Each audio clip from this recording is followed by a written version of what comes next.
están? Bienvenidos a La Hora Liberal. Estamos en Radio Agricultura junto a Ignacio Briones, junto a Javier Álvarez esta semana, este día domingo, con noticias diversas de distintos frentes, pero yo creo que, Javier, no podemos desaprovechar la oportunidad que estamos con un ex ministro de Hacienda de hablar absolutamente probablemente del tema que se llevó a la discusión de la semana, ¿no? Que es la presentación del último proyecto de ley de presupuesto del presidente Gabriel Boric, ¿no? No sé, Ignacio, ¿te tocó vivir cuántas veces esa liturgia? ¿Dos ocasiones? Dos veces. Es una liturgia, es un baile máscara. De hecho, cuando uno le entiende la mano, agarra la mano, sabe, tiene sus tiempos. Tiene una apertura donde todos le pegan, el gobierno. Esto es como en el anuncio de la cuenta pública. Un estadista, dicen los partidarios, un gran discurso. Y lo otro no dijo nada nuevo. Como las pelotas, todo malo. Esto se repite todos los años. Entonces, muchas caramuzas al principio. Se va llegando a acuerdos. La típica que voy a dejar esta partida con 0 pesos. Y sale en el diario. Es como déjà vu. Pero bueno, vamos al fondo. Te voy a decir dos cosas. Uno, el anuncio del presidente. Yo me cuadro con aquellos que creen que cometió un grave error al involucrarse en la política contingente. Yo he sido muy crítico de la propuesta de recorte de José Antonio Kast por el orden de magnitud y porque hasta el día de hoy no explican cómo lo van a hacer. Y de hecho el presupuesto es una buena ocasión para que presenten sus medidas. Es gran ocasión. Pero creo que el presidente rompió una tradición republicana, en cadena nacional, eso no se hace. Otra más no se hace, es incorrecto, no es evitar el cargo, honestamente. A mí no me gustó nada. Es una cosa medio argentina esa, de la política argentina, de aprovechar instancias republicanas para pegarle a la oposición. Claro, pero además le pasó la agenda acá, en fin, tiene una serie de consecuencias políticas, hecho el punto. Pero vamos al presupuesto. El presupuesto se inscribe en el contexto de un gobierno que va a terminar con un déficit estructural promedio de cada uno de sus años, sin crisis, de 2% del producto. Esto, para ponerlo en perspectiva, el histórico de los déficits que llevamos acumulando hace harto tiempo, si dejo de lado la pandemia, porque... Yo diría como desde el 2012 más o menos. Desde el 2010 que tenemos déficit estructural en todos los años salvo en 2. ¿Ya? El 85% del tiempo sin mediar crisis, ni terremotos, ni nada. Ni pandemia, ni nada. Pero ese promedio, en tiempos normales, hasta el 2019... era de 1% del PIB de déficit. Este gobierno sin crisis lo va a haber duplicado 2, esos son 14.000 millones de dólares de más gasto, ¿ya? Entonces, esa es la antesala. Antesala 2 es que el gobierno ha incumplido por harto las metas que él mismo se ha dado respecto a la regla fiscal. Este año de nuevo la va a incumplir, vamos a tener un déficit de 2,2, la meta inicial era 1,1, o sea, el doble. El doble. ¿Ya? Y eso es problemático porque cuando las reglas no se cumplen pierden credibilidad, pierden sentido. Y esta es el ancla fundamental de la política fiscal y de la política macro por el lado fiscal que Chile tiene. Entonces ese es un problema. Y en el presupuesto entonces el gobierno dice vamos a hacer un presupuesto que crece 1,7%. Que suena súper austero. Suena bastante lógico, digamos. Bastante lógico y de hecho comparado al histórico es bajo, ¿ya? Es menos de la mitad de lo que ha crecido, lo que suele crecer el presupuesto. Pero en los años recientes también ha crecido poco el presupuesto y sin embargo hemos tenido estos sendos déficits y uno dice, bueno, ¿cómo reconcilio la historia? El problema que tenemos y el centro de la discusión a mi juicio en el presupuesto los ingresos. Es que acá la pregunta no es tanto cuánto crece el presupuesto, sino que ese crecimiento, cualquiera sea alto o bajo, tiene que estar siempre alineado con los ingresos.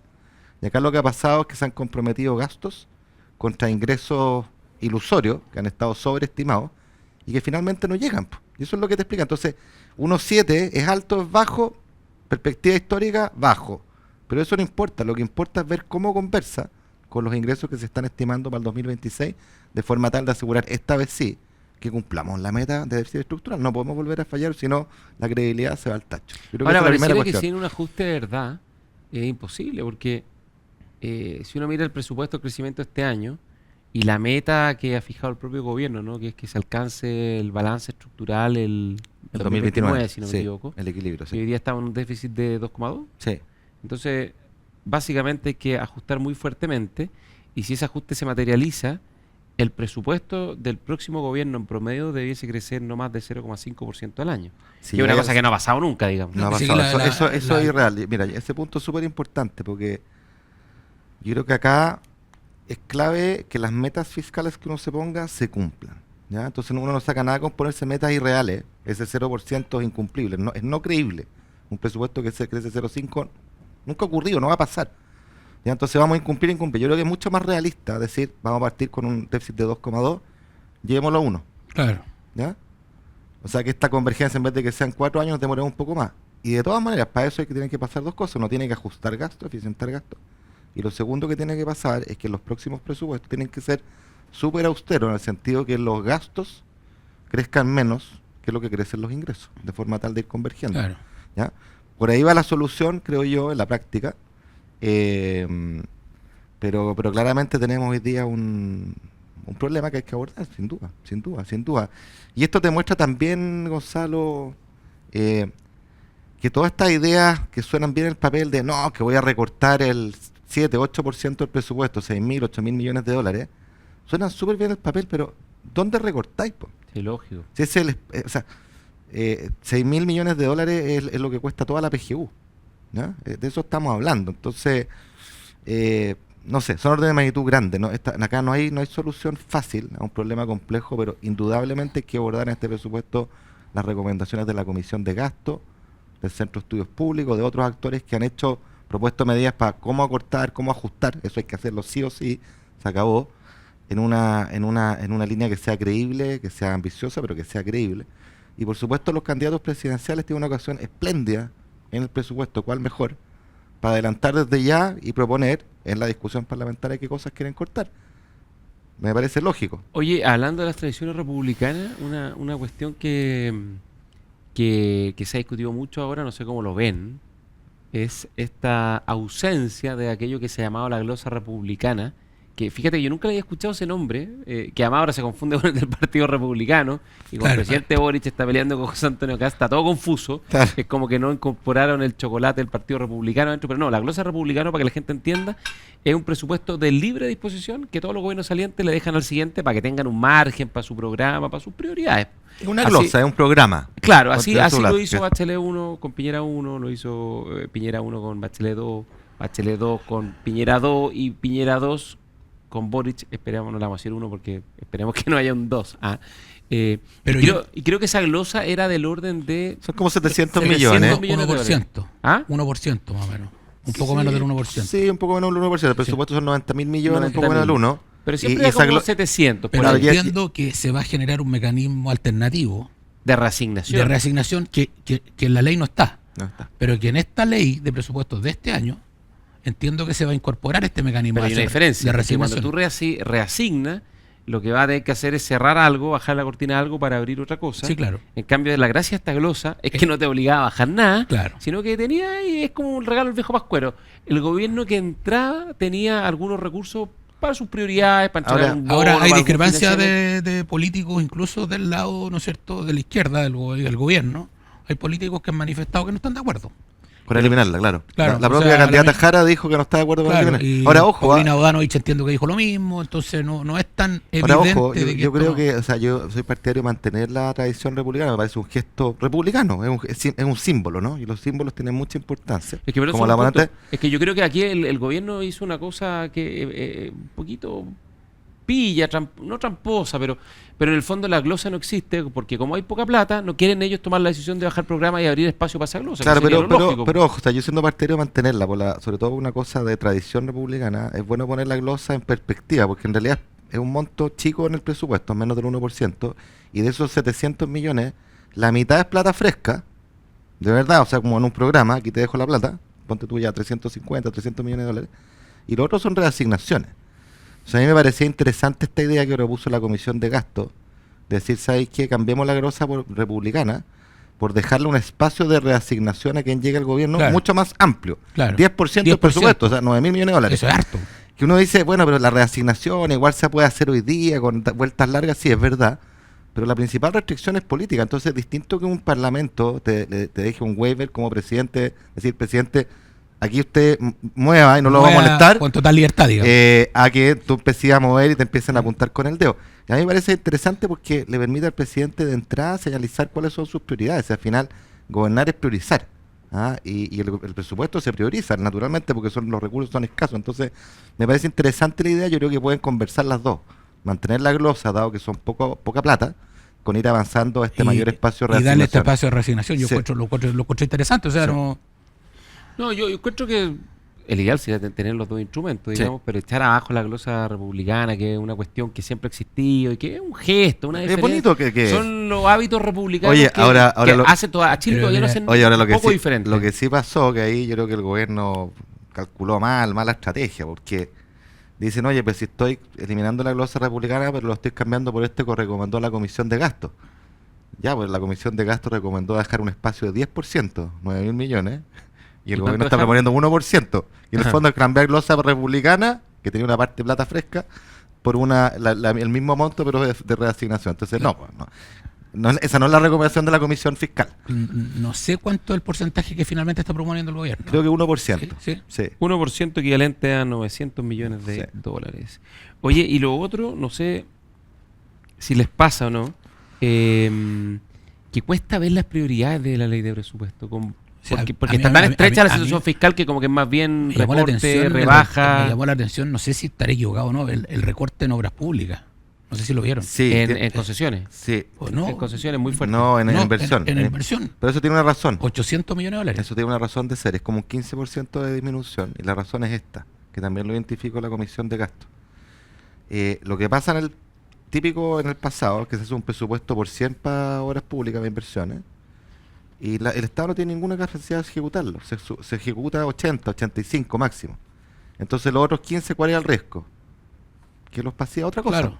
A gasto Claro. corriente. Entonces dijeron, ¿sabéis qué? Mucho mejor es sincerar que nuestra capacidad de ejecución no son 85 y no 100. Y así nos evitamos que estos 15 que sobran se ocupen para cuestiones que no queremos. Así que esa es la razón. O sea, en los Sincero, últimos años ha habido subejecución presupuestaria en el Ministerio de Oye, Obras si Públicas. siempre había subvención. Yo esta cuestión la aprendí como ministro cuando estaba en plena pandemia. Hicimos la clásica, identificar proyectos de inversión, pues hay que levantar la economía, dar pega y la cuestión. Oye, hicimos una pega extraordinaria de proyecto por proyecto, hasta chicos, regionales, rurales, todo. Teníamos una cuestión con un dashboard impresionante que construimos. Y la frustración es que no, la capacidad de ejecución es nula. Es baja, el No, Estado es lento. Y la los permisología también le pega Por al eso te Estado. digo, entonces al final, esto sí será la realidad. Y la conflictividad, por ejemplo, yo tengo los casos de en la octava región hay 5 hospitales que deberían llevar con un 40% de avance y llevan como 10 y la constructora parada. Claro. En un país que además tiene problemas de salud. Entonces se conflictuaron los contratos con los Claro, concesionarios y constructores. lo típico que pasa es que suben los y precios. abandonaron la obra. Claro. O sea, 5 hospitales. Decir la cosa con guitarra, pues no es la pura buena voluntad. Pero esto es un sinceramiento de que nuestra capacidad de ejecución es 85 y no 100, Pero básicamente. ¿y dónde se ven o dónde ven ustedes las prioridades de este presupuesto? ¿O es más bien un presupuesto salida, Es un presupuesto un poquito salida, deslavado? es un presupuesto salida, no tiene prioridad muy marcada, donde sí hay un alza importante, consistente con la promesa de ir avanzando, que la cultura llegue a 1% del presupuesto, hay un avance muy importante en cultura. Y a mí me causa curiosidad, porque como que el gobierno se vanagloria del alza, como si el objetivo fuera tener más presupuesto, en lugar de hacer el delivery con ese presupuesto. Y si hay un consenso, es que la gestión de cultura de este gobierno debe ser la más mala que recordemos, lo dicen los propios artistas. Un desastre, que es la Feria del Libro de Frankfurt, que es la Bienal, o sea, yo francamente encuentro que está bien, a mí me encanta, soy fan de la cultura, es parte de la educación, es parte de la política social, es fundamental para una sociedad, pero como en todo uno tiene que asegurar que peso metido, peso bien gastado. O sea, meter por meter, no un objetivo, al contrario. Oye, un es buen botar la plata. ejemplo de lo bien o mal que se ha hecho una política en un gobierno es cuántos ministros o ministras han encabezado la cartera y cuántos conocen el nombre de esa ministra o ministro. Mm. Si uno le dicen, por ejemplo, hoy día el Ministerio del Deporte, uno dice, Jaime Pizarro al tiro. Claro. Y piensa en el Mundial Sub-20, en los Panamericanos, no tengo idea, piensa en varias cosas. Si te preguntan quién es la ministra, yo sé quién es, digamos, pero si le preguntan a la gente así como top of mind, quién es la ministra o ministra de Cultura, nadie la conoce. Pero además van 4 ministras, ¿no? 3 o 4, y eso demuestra que algo pasó ahí, que se produjo un cortocircuito muy grande en un gobierno que en teoría es el gobierno de la cultura.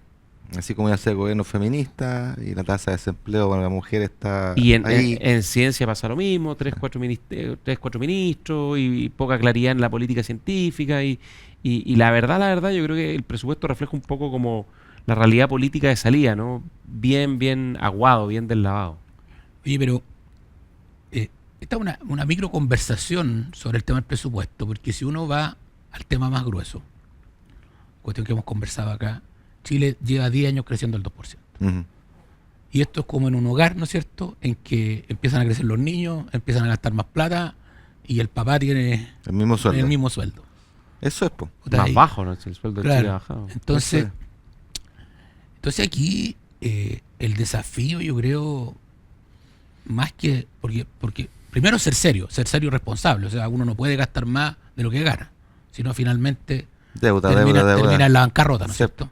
Ah, que lo vemos aquí con los países, con nuestro vecino, digamos, país quebrado. Pero aquí yo creo que la clave es activar a Chile para que crezca. Total. Si imagínate, yo te digo esto, yo siempre te he dicho el ejemplo, ¿no es cierto? El ejemplo de qué pasa si Chile en los últimos 10 años hubiera crecido al 4 en vez del 2. Estaríamos discutiendo si el presupuesto crece un 1, un 1,5%. O sea, es otro el nivel de riqueza que tiene un país. O sea, no solo eso, Tendríamos, ahora tendríamos como Puta, no 15 sé. mil millones más de ingresos fiscales hoy día. El Claro. presupuesto sería 15 mil millones más. Imagínate. piensen ustedes Son lo 4 siguiente. puntos del PIB más. Hace 10, 15 años atrás, hasta yo diría a fines del primer gobierno del presidente Piñera, se celebraba, cuando se presentaba el presupuesto, el aumento del presupuesto. Sí, po. Ahora se celebra la rebaja del Pero presupuesto. buen imagina, punto. pero Lo que es una por buena eso- cosa, por porque eso- quiere decir que hay algo de sentido de responsabilidad, responsabilidad, sí. sentido común, pero estamos celebrando que no crezca mucho el presupuesto. Pero por eso te digo yo que me parece que la discusión sobre la seriedad de un presupuesto me parece buena. Pero a mí me parece que la discusión importante es cómo hacemos crecer el país. ¿Ah? Y yo, por eso encuentro que la discusión sobre cuánto recortar el presupuesto es una discusión de pobreza. Sí, ¿No es cierto? Totalmente. No es una discusión de riqueza.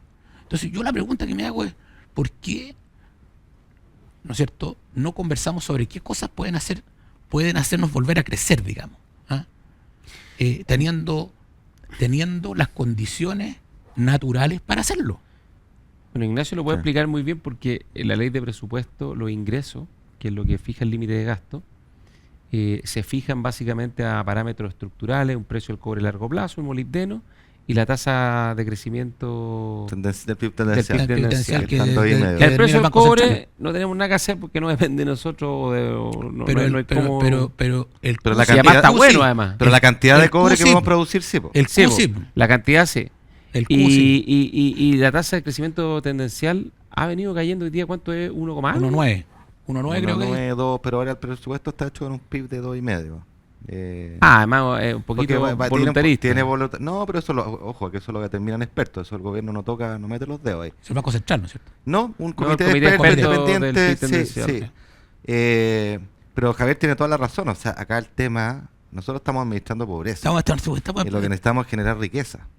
Y lo que tú decías, o sea, la pregunta, si hubiéramos crecido 2 puntos más en los últimos 10, 15 años, ¿cuánta plata más tendríamos?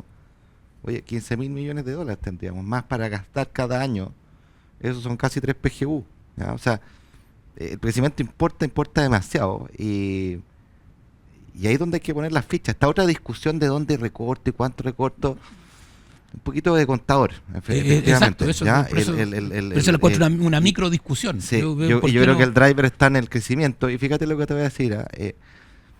Hoy día, si uno piensa como en el péndulo que se ha movido tanto en Chile, hoy día el péndulo está, yo encuentro, inusualmente bien alineado.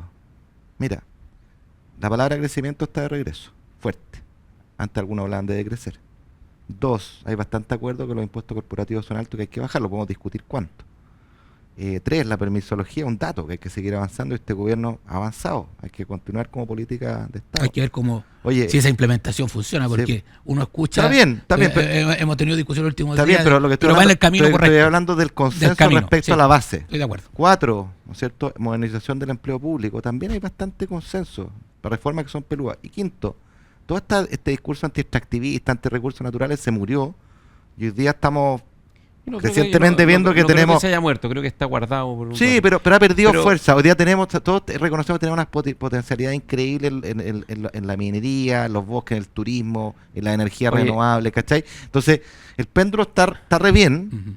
La seguridad, otro tema, que es un impuesto a la inversión y a la libertad. La pregunta del fondo es, bueno, el péndulo se nos puede mover de nuevo, ¿cachai? Entonces, lo Vamos que a hay que una hacer pausa y vamos a volver a hablar de eso en el contexto de la elección presidencial. Ya, vamos. A todo esto, antes de irnos solo un dato. Me acuerdo un viejo profesor de economía me enseñó la regla del 70 dividido en X, que es para ver la importancia de crecer al 7%, crecer al 4%, crecer al 2%. Cuando el país crece al 7%, nuestro ingreso se duplica cada 10 años. 70 dividido en 7, 10. Cuando crece al 4%, se duplica como cada 18 años el ingreso, en vez de 10, 18. 70 dividido en 4 es como 18. Y cuando crece al 2%, como estamos creciendo hoy día, el ingreso se duplica cada 35 años. Imagínate. Esa es la diferencia, de 10 a 35 años. De nuestro hijo a nuestros nietos. Esa va a ser la diferencia. Ya, nos vamos a una pausa a la hora liberal y volvemos.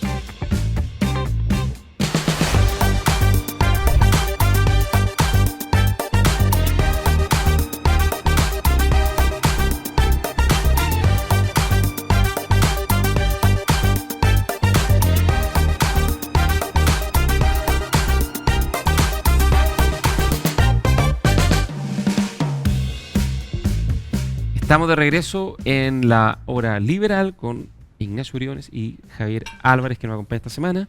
Estamos hablando de la ley de presupuesto, de qué es lo que se reflejan, las prioridades del gobierno que ya va de salida, en fin. Y un tema que les quería comentar. Me tocó estar esta semana en la presentación del libro de Sergio Mico, que presentó un libro sobre su experiencia en el INDH en el difícil periodo del estallido, ¿no? Y fue una muy interesante presentación. Yo encuentro que es muy valioso que distintas personas vayan registrando por escrito lo que fue su experiencia. Yo lo pude hacer, Sergio lo hizo ahora, lo han hecho varias personas más, Jaime Quintana, algunos intelectuales como Carlos Peña, pero lo que no cambia es que sigue habiendo todavía latente, a propósito de lo que decías tú, Ignacio, antes del corte, de que ha cambiado el clima, mucho el clima de opinión, que es verdad, y que muchos discursos se murieron, pero fíjate que en la presentación que fue en el Salón de Honor de la Universidad Católica y en la Casa Central, durante la presentación, cuando empieza a hablar Sergio Mico, se paran un par de personas muy violentamente y empiezan a gritar, a interrumpir, a hacer una funa, ¿no? La funa. ¿En serio? ¿Es la presentación de Sergio? Es la misma ahí adentro. Y se armó la Casa de Pensiones, por supuesto, porque lo que antes se miraba con cierta distancia, hoy día hay franca molestia, ¿no? Entonces los mismos asistentes empezaron a increpar a estas personas y esto pudo terminar de manera muy violenta y se produjeron algunos altercados, gritos, en fin. Bueno, esta persona duró como 10 minutos, después finalmente la salieron, la sacaron. ¿Eran encapuchados? ¿Qué es lo que No, era? a rostro descubierto, 3 personas, una, según dicen, yo llegué más después, esto me lo contaron, con acento argentino, edad mediana, ni muy jóvenes ni muy mayores, pero lo más impresionante es que fuera de la Casa Central habían barricadas y encapuchados protestando y causando desmanes, ¿no? Asociado a otro tema, digamos, probablemente algo de esto se juntó, ¿no? Entre la presentación de este libro y un llamado, una protesta que había por una activista que está desaparecida en el sur, Julia Chuñil creo que se llama, en Los Lagos, que hay unas denuncias muy graves que a partir de unas filtraciones en unos audios. Pero mi punto es otro, ¿no? Que si esto lo juntamos con lo que dijo el candidato Eduardo Ortiz, que puede ser simbólico, incluso medio de caricatura, ¿no? Pero que si dice si gana un candidato u otro candidato de la derecha no van a durar ni 20 minutos, o 20 días, o 2 horas, no sé cuánto dijo. En la moneda, entonces la pregunta es, ¿cuánto de esto realmente ha cambiado? ¿Y qué va a pasar cuando quienes están hoy día en la moneda estén en la oposición? ¿Qué va a hacer el presidente Boric? Si uno lo ve como presidente confrontando a los adversarios en la elección presidencial, ¿cómo se va a comportar como líder de la oposición? O sea, ¿cuánto del octubrismo que parece haberse escondido por un rato está todavía vivo, vivito y coleando? Yo tengo un contrapunto ahí. Primero, convengamos que termocéfalos, cabezas calientes, a ver siempre. La pregunta es si son grupos agotados o esa cuestión o tienen rating a la base. Claro. Y aquí viene mi punto. Cuando decía que el péndulo está bien alineado, claro, los políticos abrazan cosas que ayer se decían, los que eran anti-extractivistas hoy día quieren tener más litio, más cobre, los que estaban en contra de la agenda de seguridad hoy día la reivindican, y uno no sabe si es por convicción o conveniencia. Yo creo que hay una parte que es importante, que es conveniencia, y se debe a que a que el clima de opinión pública cambió. Cambió. Y este es mi punto, porque el clima de opinión público en el estallido era bien octubrista también. Ahí están las encuestas. 70% avalaba los saqueos, era crítico de Carabineros y hoy día se movieron para el otro año. Entonces, hoy día la opinión pública está con un péndulo bien alineado y antes de que eso nos escape, y este es todo mi punto, hay que anclarlo. ¿Y se ancla cómo? Con leyes, po, con reglas que traspasen a los gobiernos antes que el péndulo se escape. Entonces la pregunta es, en este ambiente más propicio a que uno pueda anclar el péndulo porque la ciudadanía es lo que pide, ¿quién tiene más capacidad de aunar, convocar y generar las mayorías para hacer reformas? Esa es la pregunta respecto al candidato presidencial. Yo creo que si no, el péndulo se nos va a ir, porque los estados de ánimo son volátiles, cambian, ya lo hemos visto. Hay que aprovechar esta oportunidad. Chile tiene una oportunidad increíble, yo estoy convencido, pero requiere anclar el péndulo antes que se vaya, ¿no? Yo creo que tú, Gonzalo, estás un poco traumatizado con la calle, entonces. No, sí, fui a la casa central, iba saliendo y me encontré con la barricada ahí Claro. mismo. Te tocó muy duro a ti, te tocó muy pesado. Y te reconocieron, ¿o no? ¿Ah? ¿Te reconocieron los barricadistas? No creo. No sé si estaría aquí si me hubieran reconocido. ¿Ah? No, pero yo creo que, mira, después del estallido social, nosotros tuvimos 2 procesos constituyentes fracasados. Y creo que la gente quedó hastiada de esto. Sí, total. Quedó hastiada del estallido, quedó hastiada de los 2 procesos constituyentes y además en una situación económica que en general es mala. Hubo destrucción de riqueza, Hay poco delivery del Estado. Tú ves las listas de espera, ves el tema de seguridad.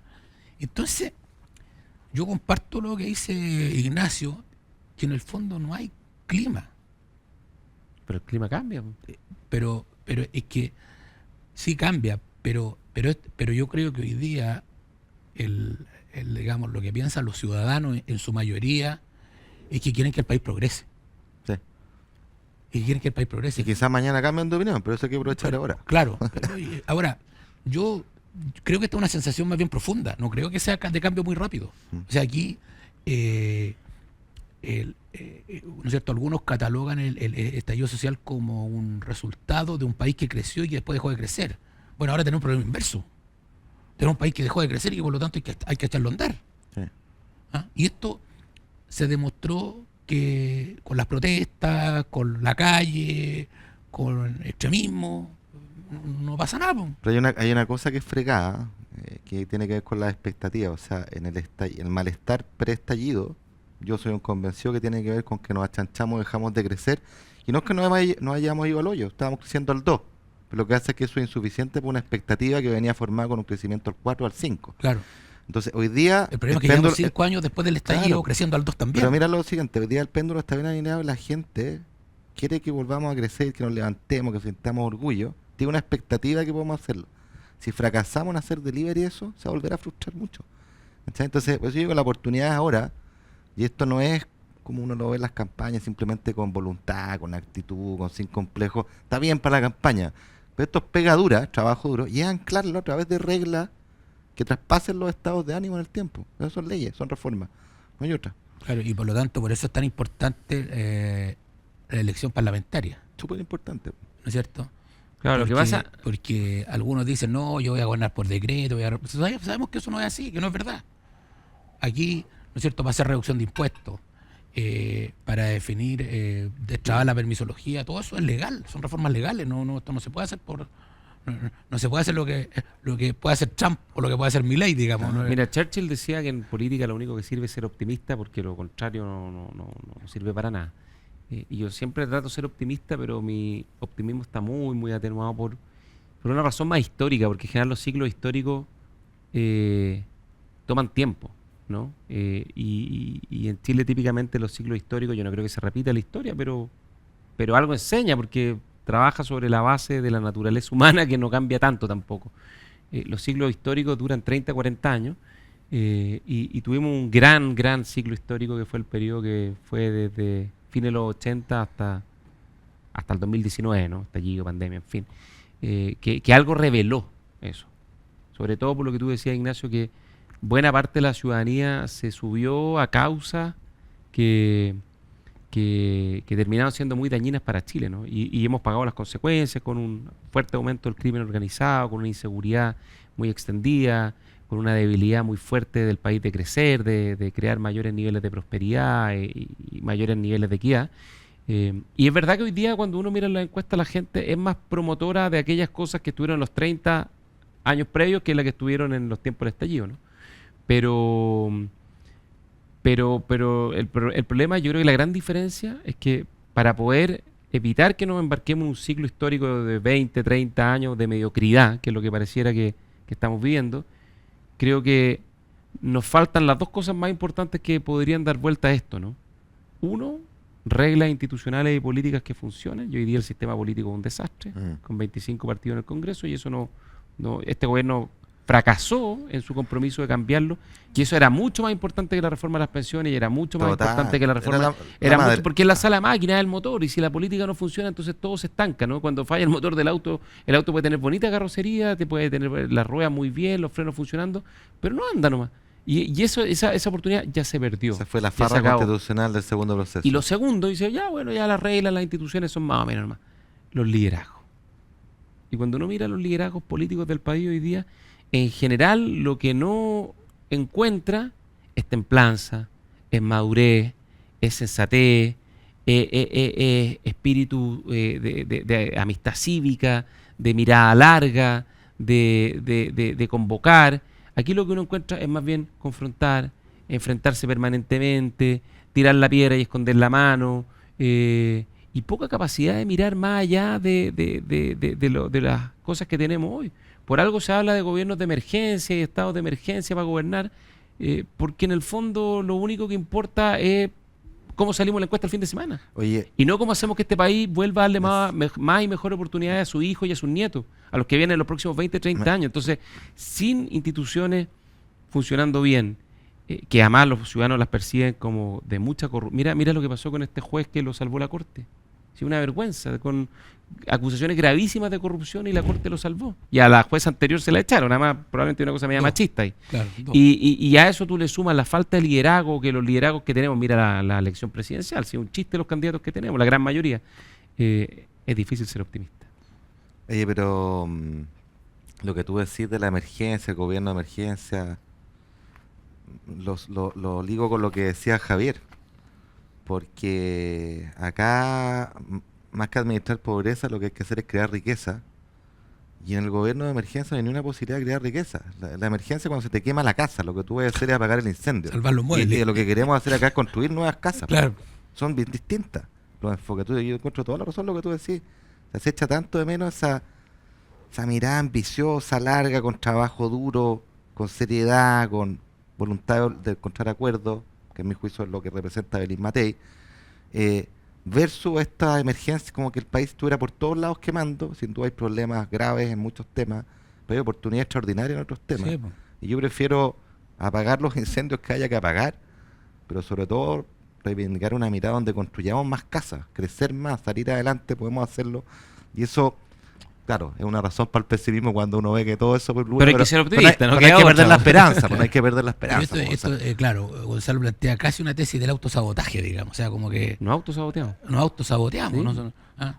Al fin y al cabo, las reglas del sistema político las puso la presidenta Bachelet en 2015, con este fetiche incomprensible de echar abajo el sistema binominal, que no era más que un sistema, digamos, que se podría haber corregido, y lo echamos abajo y creamos un sistema kafkiano que nos tiene con 25 partidos, con puras pymes políticas, lleno de caudillos, caciques, y lo mismo en materia de reforma económica. Solo hemos ido deteriorando la capacidad de crear riqueza, de crear prosperidad, de crear bienestar, de reducir pobreza y reducir desigualdades, y la amistad cívica, ni hablar, pues la amistad cívica hoy día existe muy poquito, ¿no? No es que no exista, tampoco quiero ser tan tremendista, pero muy poco, o sea, realmente poco. O sea, hoy día uno ve diálogo, episodios, ¿no? Puntuales, cosas específicas, pero la regla general es tirar el peñascazo y esconder la mano.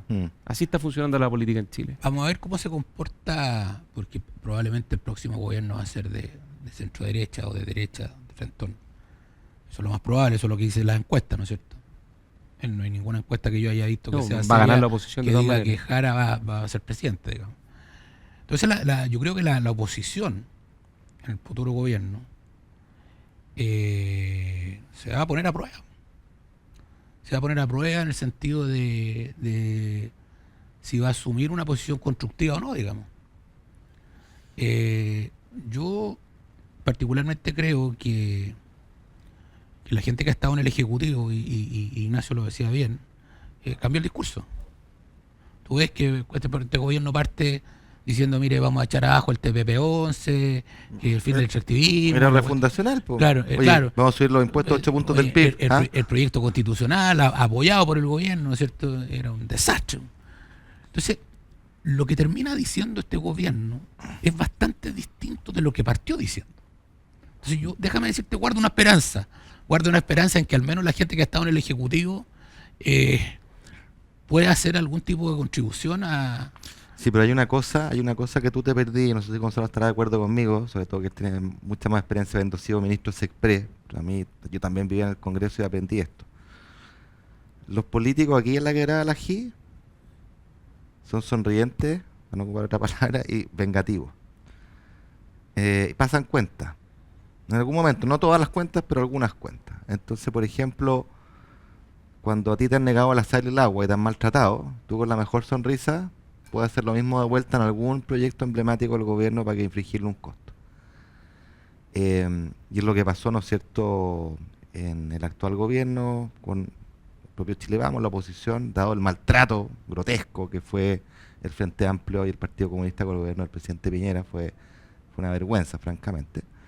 Hubo cuenta, pero sin embargo, Chile Vamos tuvo la altura de mira de decir, oye, hay ciertas cosas que tenemos que aprobar juntos. Royalty minero. Pero claro, royalty minero, pero lo que yo te invito seguridad. a pensar es lo siguiente, o sea, pensiones. el candidato que lidera, que es José Antonio Caz, y el Partido Republicano, tomó legítimamente una estrategia que yo no comparto de negarle la sal y el agua a este gobierno, votarle todo en contra, porque así afirmaba su constituencia y su nicho y sus posibilidades de salir presidente y hoy día líder.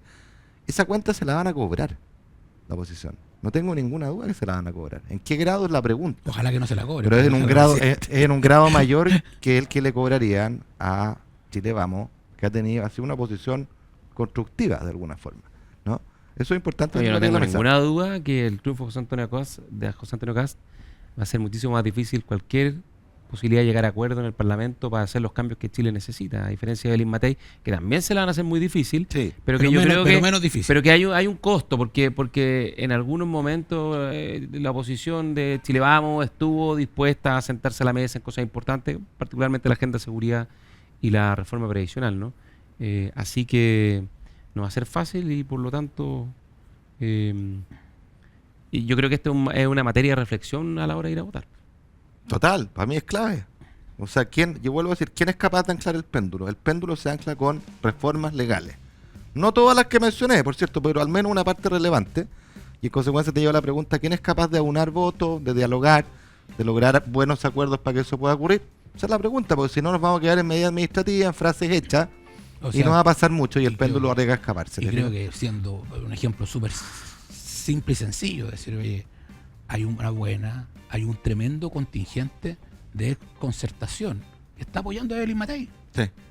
Contingente de primera, digamos, o sea, demócrata, amarillo, y muchos exministros, de los ministros que fueron buenos ministros de la concertación. Ya me están retando para irnos a una pausa. Así vamos a una pausa y vamos a volver mucho más optimistas. Ya.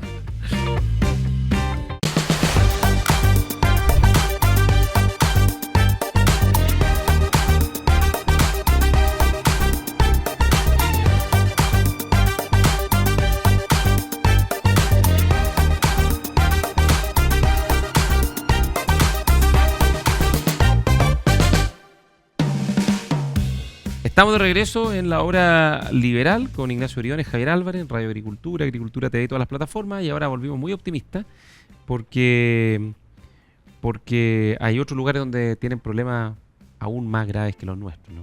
Y un lugar donde eso parece ser muy cierto es Argentina, donde después de las elecciones legislativas de la provincia de Buenos Aires, la economía empezó a tener 3 tiritones fuertes y el gobierno empezó a transpirar frío, a pasarlo muy mal, porque todo su proyecto político se basa en la capacidad de contener la inflación, y la capacidad de contener la inflación se baja fundamentalmente en la capacidad de contener el tipo de cambio, el dólar, ¿no?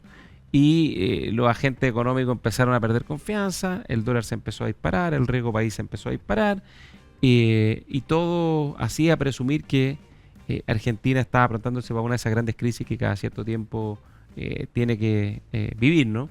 Y el presidente de Estados Unidos, el presidente Trump, le tiró un salvavidas a última hora. Le hicimos salvataje, digamos. Un salvataje, literalmente, que ahora le echaron un poquito de agua a la sopa, porque salió el secretario del Tesoro de Estados Unidos, Scott Bessent, que negó que la administración de Donald Trump vaya a entregar dinero directamente a Argentina. Aclaró que se trata de un programa de intercambio de divisas, líneas de swap, por 20.000 millones de dólares entre los bancos centrales de ambos países para estabilizar la economía argentina, ¿no? Pero está difícil lo de Argentina y tienen ahora elecciones a fin de mes, tienen Legislativas, elecciones legislativas generales, entonces no sé cómo lo ven ustedes. Yo creo que hay varias lecciones y que aplican a Chile, siendo que son realidades tan distintas. Cuando el presidente Milei ganó, había muchos partidarios de él acá y de la actitud y del sin complejo y tuvo resultados muy notables, o sea, en materia económica hizo cuestiones muy sustantivas. Sobre todo en materia de regulación, yo sigo lo que ha hecho el ministro Sturzenegger, para un país que era in extremis sobre regulado. Cuando él vino a Chile, lo primero que dijo: yo no les vengo a dar lecciones porque lo que estoy haciendo ni siquiera me va a dejar donde están ustedes, voy a seguir lejos, ¿ya? Pero acá muchas se comparan con mucha liviandad el discurso de la motosierra, ven que se puede, que es cosa de actitud, nadie ni siquiera tomaba el trabajo de decir, le dieron una posibilidad de gobernar por decreto un año, que es cambiar leyes sin pasar por el Congreso, ¿te fijas? Algo que no tenemos acá y que de hecho a mí me asustaría tenerlo porque depende de quién esté en el gobierno, si es bueno o malo. Pero en definitiva, como que se perdió de vista esta idea de que otra cosa es con guitarra, ¿ya? Y un país que al menos del segundo año, habiendo tenido logros muy importantes, la contención de la inflación y por esa vía la baja de la pobreza, un país que tiene que recurrir a un salvataje de un país, es un país que tiene un problema económico serio, ¿ya? O sea, sin Estados Unidos esto se desmoronaba y sigue teniendo un desbalance macro. Si el tipo de cambio que tiene Argentina no es de equilibrio, no puede tener pesos de Noruega, ¿ah? O precios de Noruega a un país que es parecido a nosotros. No puede ser más caro que Nueva York. No puede ser, pues sí, es de sentido común. Hay un problema bien de fondo. Yo creo que ese es un tema y esa presión va a seguir ahí. Los mercados son salvajes en esto y cuando huelen sangre como los tiburones así. Sí, van con todo. Y yo creo que el otro problema, Gonzalo, es político. El presidente Milei tiene un tono que yo siempre he sido muy crítico, que es un tono populista en el sentido de dividir al mundo entre los buenos y los malos. Ya los malos los basurea como se hace en Argentina solamente, sin asco. ¿Ah? La casta, los chantas, los delincuentes, o sea, es muy violenta la política argentina. Es muy violenta. Entonces patea. Y eso está bien mientras tú tengas apoyo popular. Y hoy día el apoyo popular ha ido bajando, perdieron las elecciones en Buenos Aires, la que se viene ahora se ve pelúa, los índices de confianza, la encuesta de confianza ha caído, se pegó un cambio grandote. Ha habido temas de corrupción, ha habido un candidato que está ligado al narco, o sea, todo lo que pasa en el mundo real, digamos, y que ha tenido costo. Y los políticos en esto, lo que hablábamos delante, pueden esperar, porque mientras te ven fuerte no atacan, pero si te ven débil van con todo.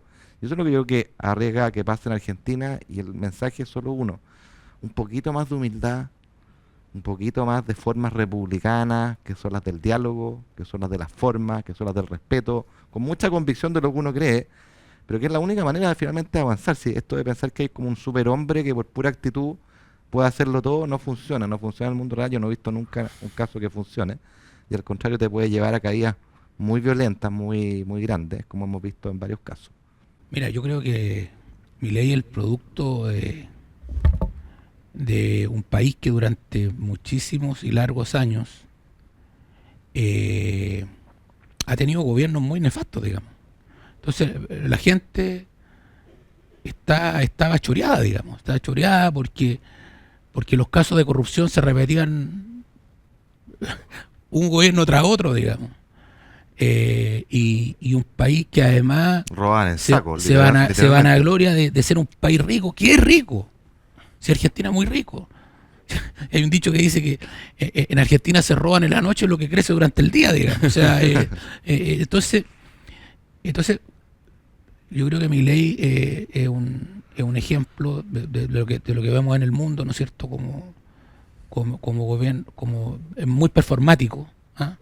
Hoy día la performance como que la lleva, digamos, pero sin duda el resultado de una decadencia permanente y lo que yo creo que en lo que yo creo que cometió un error es el no haber construido una mayoría política cuando tuvo la oportunidad de hacerlo.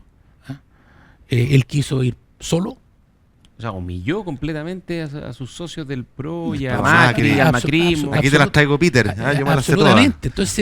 Entonces yo comparto con Ignacio en esto de que los tonos son importantes, hay que ser humilde, hay que ser mesurado, y uno cuando cree que se la sabe todas, que va por todo y con discursos rimbombantes y todo eso, eso dura un rato. Eso dura un rato. Qué impresionante, porque de hecho la elección fue tal el nivel de soberbia que le impusieron hasta el nombre de la coalición al pacto político, dejaron fuera completamente cualquier rastro del PRO, del macrismo, y ahora están pidiendo agüita al presidente Macri a ver si le da un poquito de aire, apoyo político para las elecciones que vienen ahora a fin de mes. Y no solo al presidente, o sea, no solo apoyo político, apoyo económico afuera, a los organismos internacionales tan criticados, el multilateralismo, salvo cuando me Cuando me beneficia conviene. a mí. Cuando me salva a mí. Pero está en una situación, yo la veo compleja, fíjate. Oye, pero ¿este riesgo tú ves que se diluyó bastante o todavía está muy, No, yo muy, creo en, que muy sí. en la cornisa? No, yo creo que sí, que pues los mercados son implacables.